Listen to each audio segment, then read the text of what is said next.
দীপতাত prize money cricket ball প্ৰতিযোগিতাৰ final খেল। ৰাজ্যত আৰম্ভ হৈছে ক্ৰিকেট বল প্ৰতিযোগিতা। নলবাৰী জিলাৰ দীপতা খুৰাদী ক্ৰিকেট ক্লাবৰ সৌজন্যত দ্বিতীয় বাৰ্ষিক প্ৰাইজমণি ক্ৰিকেট বল প্ৰতিযোগিতা। দীপতা খুৰাদী খেলপথাৰ গাঁওবুঢ়া চুবুৰীত প্ৰাইজমণি ক্ৰিকেট বল প্ৰতিযোগিতাৰ ফাইনেল খেল আজি অনুষ্ঠিত হয়। বিভিন্ন অঞ্চলৰ ক্ৰিকেট বল প্ৰতিযোগীসকলে অংশগ্ৰহণ কৰে উক্ত খেলপথাৰত। উক্ত ফাইনেল খেলত আবেলি দীপতা খুৰাদী গাঁৱৰ সমাজকৰ্মী চাহাদুৰ আলী, গাঁও প্ৰধান আলতাফ হুছেইন, বৰজাৰ হাইস্কুলৰ অৱসৰপ্ৰাপ্ত শিক্ষক জলেশ্বৰ ৰাজবংশী, বিশিষ্ট সমাজকৰ্মী বাবুল হুছেইনক সম্বোধন জনোৱা হয়। খেলখনৰ প্ৰথম পুৰস্কাৰ নগদ 15,051 টকাৰ লগতে ট্ৰফি, দ্বিতীয় পুৰস্কাৰ 8,051 টকাৰ লগতে ট্ৰফি এটাৰ লগতে মেন অৱ দ্য চিৰিজ 501 টকা, লগতে ট্ৰফি আৰু ৱেষ্ট ছিক্সাৰ 401 টকাৰ লগতে ট্ৰফি। উক্ত ফাইনেল খেলখন BCC বৰজাৰ ক্লাব আৰু দীপতা টাইগাৰ 11 ক্লাবৰ মাজত অনুষ্ঠিত হয়। ফাইনেল খেলখনত চাবলৈ দৰ্শকে ভিৰ কৰা পৰিলক্ষিত হয়। উক্ত ফাইনেল খেলখন BCC বৰজাৰ ক্লাবে 3বাৰ খেলখনত জয়লাভ কৰে। News desk report, Arunodoy Assam.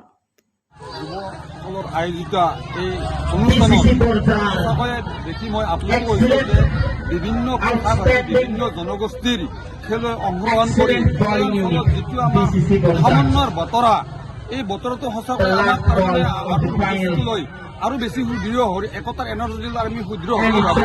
আৰু এই খেলৰ জৰিয়তে আমাৰ যিটো সাতাম ডাল আকৌ আমি সুদৃঢ় হ'ব। আৰু লগতে এই খেলৰ জৰিয়তে আমাৰ যিসকল ছাত্ৰ ছাত্ৰী বা খেলুৱৈ আছে নৱপ্ৰজন্ম, তেওঁলোকৰ প্ৰতিভা বিকাশ হোৱাত আগলৈ বহুত বিজ্ঞান জগাব। আৰু এনেদৰে আমাৰ সমাজখনৰ লগতে অঞ্চলৰ লগতে আমাৰ ৰাজ্যখনক আগবঢ়াই দিব লাগে। আৰু আমাৰ খেলৰ যিখিনি খেলৰ মানসিকতা আছে তেওঁলোকক এই অনুষ্ঠানৰ দ্বাৰা আয়োজন কৰোঁ, ভৱিষ্যতলৈ আগবঢ়াই বুলি মই আশা ৰাখিছোঁ। ক্লাবৰ সৌজন্যত আজি আমি ক্ৰিকেট খেল অনুষ্ঠান কৰিছোঁ। এই ক্ৰিকেট খেলখনৰ জৰিয়তে আমি উঠি অহা ইয়াৰ উপৰিও ইয়াতে বিভিন্ন অঞ্চলৰ পৰা আহি ইয়াত ক্ৰিকেট খেলত অংশগ্ৰহণ কৰিছে। বিভিন্ন ধৰণৰ জনজাতি আহি কিনে অংশগ্ৰহণ কৰিছে। এইখিনিৰ পৰা এটা বাৰ্তা দিব বিচাৰিছোঁ যে আমি ইয়াতে এটা মিলাপ্ৰীতিৰ অংগ হিচাপে